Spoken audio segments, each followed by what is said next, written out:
এখন দুনিয়ায় চিটিংবাজ লোক এত ভরে গেছে যে তারা নিজের দোষ ঢাকার জন্য ভগবানকে ওপর থেকে নিচে ডেকে আনে।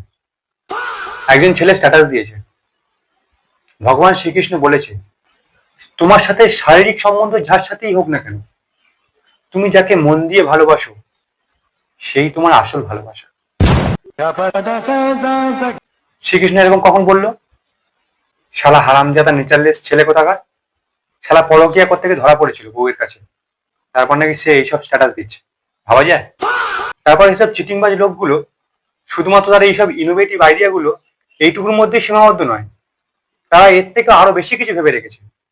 একজন স্ট্যাটাস দিয়েছে, ভগবান শ্রীকৃষ্ণ বলেছেন যে তুমি যতই বড় ভুল করো না কেন, তুমি যদি সেই ভুল স্বীকার করে নাও তাহলে তোমার মতো কেউ মহান ব্যক্তি নেই। ভগবান শ্রীকৃষ্ণ এটা কখন বললো? আমি তো কোনোদিনও শুনিনি।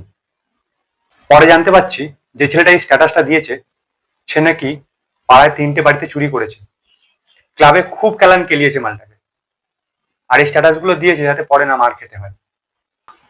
আর এইসব চিটিংবাজ লোকগুলো শুধুমাত্র শ্রীকৃষ্ণতেই সীমাবদ্ধ নয়, এরা ভগবান মহাদেবকেও ডেকে এনেছে। একটা ছেলে স্ট্যাটাস দিচ্ছে যে আমার মহাদেব বলেছে যে তুমি যত ইচ্ছা নেশা করো, কিন্তু যদি তোমার মন পরিষ্কার হয় তাহলেই তুমি মহাদেবের আসল ভক্ত। মালটা 3 দিন নেশা করে খালে পড়েছিল, সে নাকি সব স্ট্যাটাস দিচ্ছে। সারা বাংলা খোর। সত্যি বলছি, ভগবান মহাদেব এরকম ভক্ত পেলে আগেই মেরে দিত, শিওর। আর এইসব রিলস গুলো দেখছে আমার বন্ধু আমার পাশে বসে, আবার ইনফ্লুয়েন্স হচ্ছে, আর আমাকে বলছে যে যদি আমার গার্লফ্রেন্ডকে ধোকা দিই তাহলে আমারও কোনো পাপ হবে না বল। আমি বলছি মানছি তুই ধোকা দিবি, সবকিছু মেনে নিলাম তুই ধোকা দিচ্ছিস বা ধোকা দিবি হয়তো, কিন্তু গার্লফ্রেন্ডটা কোথায়?